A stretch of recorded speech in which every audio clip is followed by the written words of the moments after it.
এই শ্রমিকদের এই দুহাত এবং শ্রমিকদের এই নিঃস্বার্থ শ্রম আজকের বাংলাদেশের কোন মানুষ অস্বীকার করতে পারে না। যদি শ্রমিক আমার রিক্সাওয়ালা, নাপিত, কুলি, মজুর, যিনি দালান নির্মাণ করেন, গাড়ি নির্মাণ করেন, গাড়ির ড্রাইভার, কাজের বুয়া, তারা যদি স্ট্রাইক করে বাংলাদেশে কোনো বাপের বেটা এক কদমও চলতে পারবে না।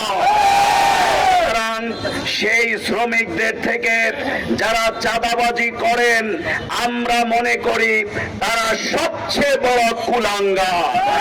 এই জন্যই যারা রাজনীতির নামে শ্রমিকদের এই অল্প টাকায় যারা ভাগ বসান তারাই হচ্ছে সবচেয়ে বড় ভিক্ষুক।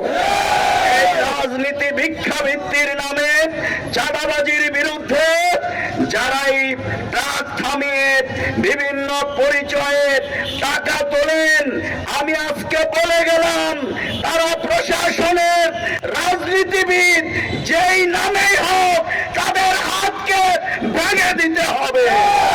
আওয়ামী লীগের বিভিন্ন দুর্নীতিবাজ, লুণ্ঠনকারী, ভুয়া মুক্তিযোদ্ধার নামে যারা ফ্ল্যাট বরাদ্দ নিয়েছেন, যারা সম্পদ কুক্ষিগত করেছেন, হাজার হাজার কোটি টাকা লুণ্ঠন করেছেন, রাষ্ট্রকে বলবো এই টাকা নিয়ে এসে সেই ছাত্র শ্রমিক বীরদের মাঝে বন্টন করে দিতে হবে।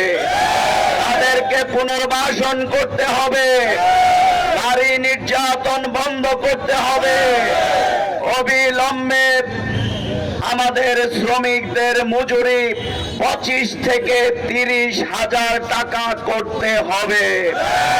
বাংলাদেশ জামাত ইসলামী এদেশের জনগণের সমর্থন নিয়ে আমরা যদি ক্ষমতায় আসি তাহলে শ্রমিকদের এই মজুরি আমরা বাস্তবায়ন করব ইনশাআল্লাহ। এবং শুধু তাই নয়, বাংলাদেশের শ্রমিকরা আজকে বিদেশে যাচ্ছে প্রতিনিয়ত, তারা নদী পাড়ি দিতে গিয়ে জীবন হারাচ্ছে, তারা নির্যাতিত হচ্ছে। আমাদের মা বোনেরা শ্রমিক হিসাবে গিয়ে ইজ্জত হারাচ্ছে।